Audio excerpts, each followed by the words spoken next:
laging kalaban natin yung mismo sarili natin. There always a battle between ourselves.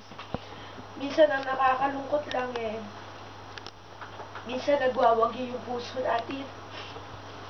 Paano nga ba natin masisisi? Sabi nga ni God, God is love.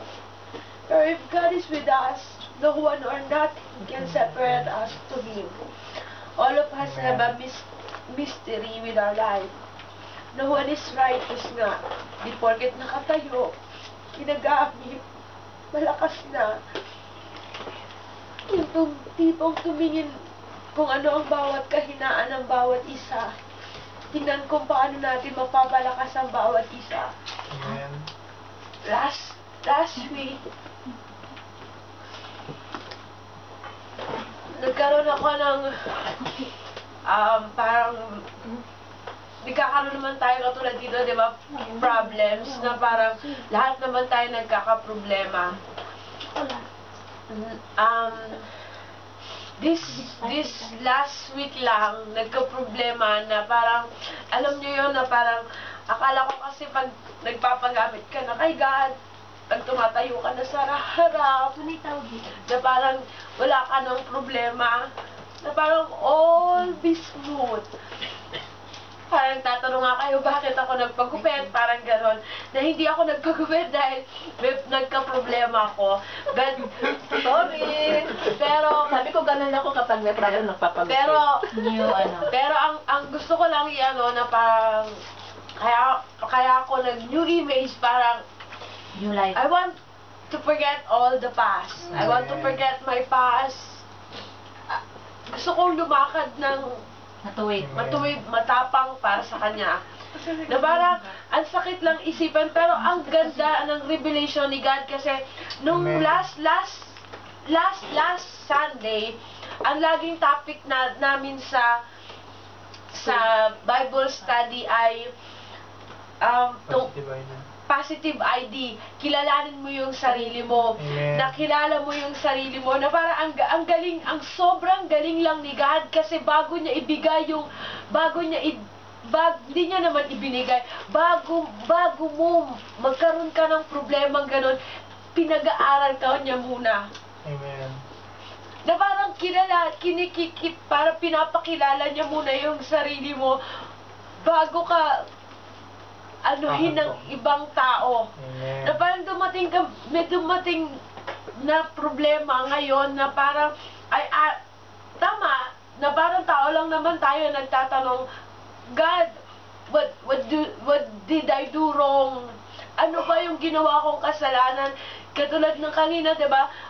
Ngayon, parang ang galing talaga ni God kasi binigyan niya pa ako talaga ng list na hindi lang ang problema pala ay talagang para maging perfecto ka.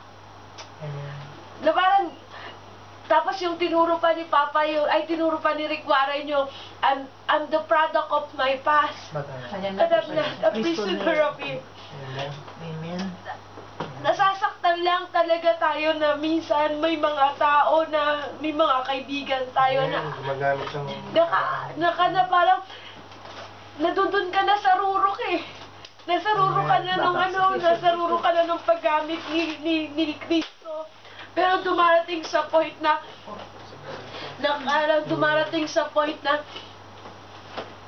parang pag ang emosyon mo yung pinairal mo, talagang susuko ka, talagang mag-give up ka na, Lord, wag mo na lang akong gamitin kasi hindi naman ako righteous, hindi ako karapat-dapat. Pero nakaka-bless lang kasi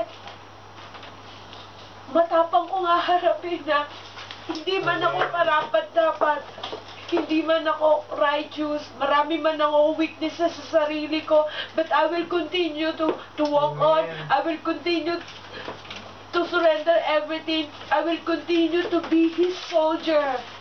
Amen. Ganon katapang nasasabihin ko na kahit anong nakaraan ko, tama nga, diba, sabi niya, na lahat ng nakaraan mo, gagamitin niya yun. Gagamitin niya yung para patuloy ka na lumabang, patuloy ka na lumakad. Na parang hindi ko ikakahiya kung ano man yung nakaraan ko, hindi ko ikakahiya kung ano man yung nung pinagdaanan ko dahil alam ko yun ang gagamitin niya kung paano niya ako palakasin. Amen. Nakakalungkot lang isipin na parang marami palang tao na gano'n. Diretso lang nila ang lakad nila, bali mapaliko na yung iba. Pero I thank God, I passed the test. Amen. I passed the test and I forgive her. Amen. Amen. I forgive. Nagkaroon ako ng forgiveness kasi hindi na ako katulad dati, kung katulad ako dati, mata lang ang walang latay. Pero ngayon, I thank Him so much.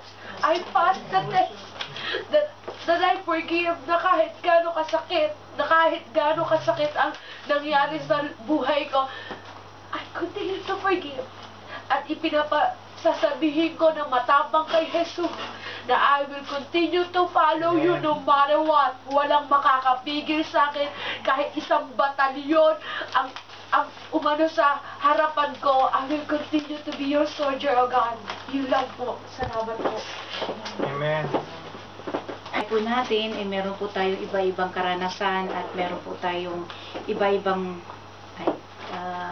dumaan na mga problema sa buhay natin, pero still ang inaano ko lang sa inyo, talagang dumaan din ako sa mga ganyang pagsubok, pero ang isa lang ang nasasabi ko talaga noon, Lord, yung maka-encounter ka ng mga ganyang problema, wala kayong ibang sasabihin kundi make our heart like unto yours. Kasi pag hinipo po ni Lord ang puso natin, kasi pag ganyan kasi mga problema, magre-revenge tayo. Mamaya ka lang, aabangan kita. Ganun.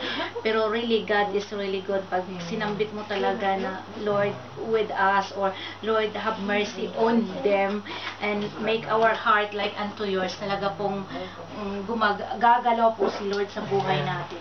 So, meron pa po ba? Meron. Amen. Ako rin po magpapasalamat po ako sa Diyos kanina.